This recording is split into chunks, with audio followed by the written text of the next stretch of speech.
You know, guys, trying to follow all the roster changes that Wester makes and all the storylines that Parasite has been involved with. Not just yesterday, he was beefing with someone like Spart. That got a bit personal, and some of those things were taken back. What's not being taken back is the amount of times he seemingly has been screwed over in Call of Duty, especially as of late inside the Challenger scene. You know, when it comes time for his short stint with London, I was super excited. It seems like obviously some tough scenes over there. He maybe was never going to be considered to be a full-time piece. So back to Wester he goes. Then all of a sudden Methods, he's benched. So into Wester he goes, and Parasite out. Then that Methods loan is up. So Parasite back in. And then tracking ever since then has been an absolute nightmare. As of last night, we find out that Parasite potentially screwed all over again around this Wester roster, who I don't even know if the Wester roster is actually a brand or a team, or if it's just people who want to be in Wester can represent Wester outside of I don't know. But it's been really tough to watch because we talk about someone like Censor and then we talk about someone like Parasite. There are not many other esports. There's no other esport that we cover over here where you can talk about two individual characters who believe they deserve a chance back in the top league and then keep on getting screwed time and time again. So we thought maybe Parasite had a consistent home at Wester, kind of been a leader of that roster, a better performer as well. Despite the countless iterations, it seems like he can always fall back onto the Wester roster. Then it was Fire, who was set to join, someone he was very hyped on. And then out of nowhere, the rumored roster was actually Fire and Jin alongside Mac and Sib. Sib, by the way, someone we talked about last year, one of the largely overlooked controversies of last season with the Atlanta FaZe Academy team, who dropped him following a pretty serious issue, and then shortly afterwards just like picked him back up, and everyone kind of just looked their either way. So it seemed like Parasite had a spot and then did not have a spot. And thanks to CDL Intel, apparently Sib maybe had a chance to make it to the subliners, but that fell through. So these four people were going to stick together, to which Wester is now not going to represent them because of maybe what they did to Parasite.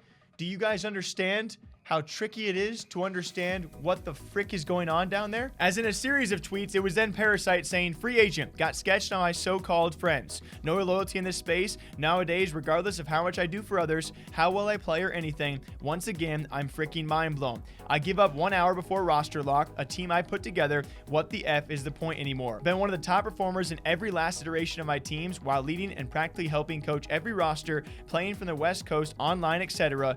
Freaking amateurs." And even further, don't give Wester any flack for any of the decisions made ever. It's just a brand represented by a few different players and social media specialists. They don't make any roster decisions. Hopefully when Zap is back from dealing with personal issues, we can play together again.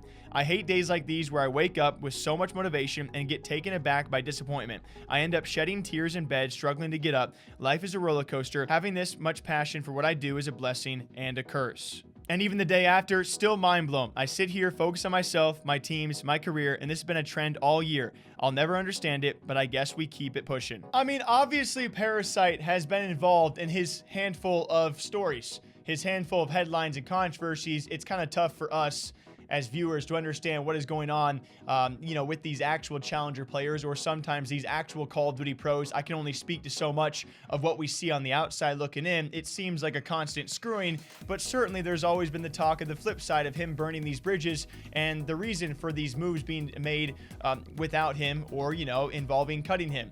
There certainly are always two sides to the story, but this one, I mean, the past week for a guy like Parasite, the whole year, the whole season so far for a guy like Parasite has, to his point, very much been a roller coaster. And outside looking in, I don't know what the roller coaster is doing or where it is going. And if this eventually leads to him making a CDL team yet again, whether it be for a short period of time or alone, it does make me all the more excited if he can actually make it back, because the turmoil he has gone through, holy mother, I mean, I give the man props for still going at it. I certainly will stand on that.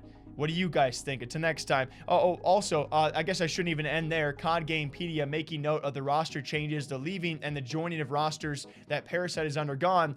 This is unlike anyone else. You have 100+ changes like this. I mean, I've never seen this before, and I've covered a heck of a lot of stories out there. The only one I can think about in a different esport as prominently known for switching teams or partaking in different teams is Mike Alele from CSGO.